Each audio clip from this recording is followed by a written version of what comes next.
எல்லாருக்கும் வணக்கங்க. இன்றைக்கி பூசணிக்காய் வச்சு மோர் குழம்பு எப்படி செய்கிறதுன்னு பார்க்கலாங்க. வீடியோவை ஸ்கிப் பண்ணாமல் முழுசாக பாருங்கள். பூசணிக்காயங்க தோல் சீவி இந்த மாதிரி பெரிய துண்டுகளாக கட் பண்ணிட்டுங்க, கொஞ்சமாக தண்ணி சேர்த்தி உப்பு போட்டு நல்லா வேக வச்சு எடுத்துக்கலாங்க. மோர் குழம்புக்கு பூசணிக்காவை தவிர நம்ம வாழைக்காய், வெண்டைக்காய், கொத்தவரங்காய், மேரக்காய் இந்த மாதிரி நிறைய காய்களை வச்சும் செய்யலாங்க. பூசணிக்காய்க்கு வந்து நம்ம அளவான தண்ணி வச்சுக்கலாங்க. ஏன்னா நம்ம இந்த வேக வச்ச தண்ணியை வடிகட்ட போகிறது இல்லைங்க, குழம்புல நம்ம அப்படியே தான் சேர்த்த போகிறோம். அதனால் அளவான தண்ணி வச்சு நம்ம வேக வச்சுக்கலாங்க. இப்போ பூசணிக்காய் நல்லா வெந்துருச்சுங்க. மோர் குழம்புக்கு அரைக்கிறதுக்குங்க 1 ஸ்பூன் துவரம்பருப்பு, 1 ஸ்பூன் பச்சரிசியை வந்து ஒரு 10 நிமிஷம் முதல்ல ஊற வச்சுக்கணுங்க. அது கூட 4 வரமிளகாய், 3 பச்சை மிளகாய், 1 ஸ்பூன் குருமிளகு, 2 ஸ்பூன் வரமல்லி, 1 ஸ்பூன் சீரகம், 1 ஸ்பூன் மஞ்சள் தூள், 1 கொத்து கருவேப்பிலை, அரை மூடி தேங்காய்ங்க. இதெல்லாம் சேர்த்து நல்லா கொரகரப்பாக அரைச்சிக்கலாங்க, நைஸாக அரைக்க வேண்டாங்க. அது கூடயே 1 கப் கெட்டி தயிருங்க, கடைசியாக சேர்த்து ஒரு சுத்துட்டு எடுத்துக்கலாங்க. ஒரு வடக்கல்லிங்க கொஞ்சமாக எண்ணெய் சேர்த்திக்கலாங்க.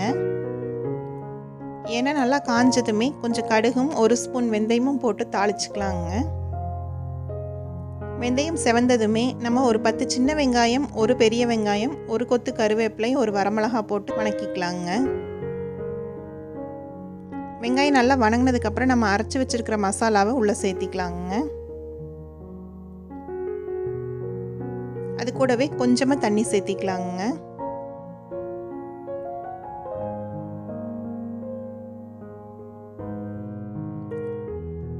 இது கூடவே நம்ம வேக வச்சிருக்கிற பூசணிக்காயும் உள்ளே சேர்த்திடலாங்க அந்த தண்ணியோடையே. எல்லாம் சேர்ந்து நல்லா கலந்து விட்டுறலாங்க.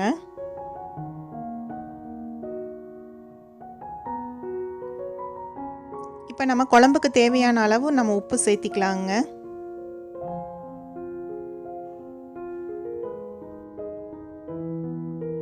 ஏற்கனவே நம்ம பூசணிக்காய்க்கு கொஞ்சம் உப்பு போட்டிருக்கிறோம், அதனால் குழம்புக்கு பார்த்து போடணுங்க.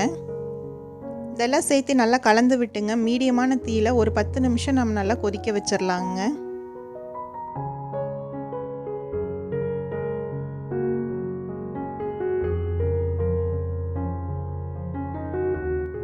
இப்போ குழம்பு வந்து மீடியமான தீயில 10 நிமிஷமாக கொதிச்சிட்டு இருக்குதுங்க. குழம்பு நல்லா கெட்டியாக ஆரம்பிச்சிருச்சுங்க. அதோட பச்சை வாசனையெல்லாம் போயிருக்குங்க. இப்போ வந்து நம்ம இந்த குழம்புக்கு ஒரு தாளிப்பு கொடுத்துர்லாங்க.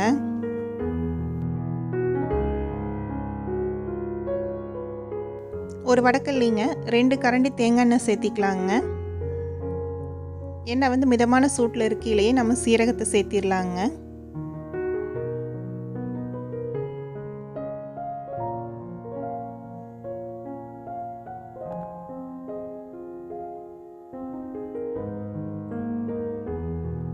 சீரகம் நல்லா பொரிஞ்சு வரையிலேங்க 1 ஸ்பூன் பெருங்காயத்தூளை சேர்த்திக்கலாங்க.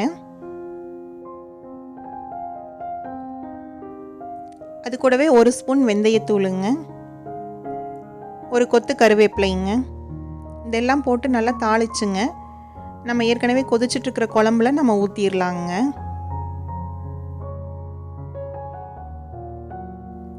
கடைசியிலே தேங்காய் எண்ணெயில் இந்த மாதிரி ஒரு தாளிப்பு கொடுத்தோம்னா குழம்பு ரொம்ப மணமாகவும் ருசியாகவும் இருக்குங்க.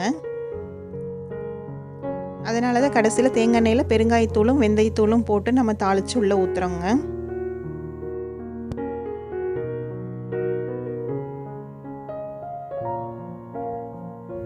இது கூடவே ஒரு கைப்பிடி கொத்தமல்லி தழையை போட்டு ஒரு 5 நிமிஷம் வச்சுருந்தோம்னா நம்மளோட மோர் குழம்பு ரெடி ஆயிருங்க.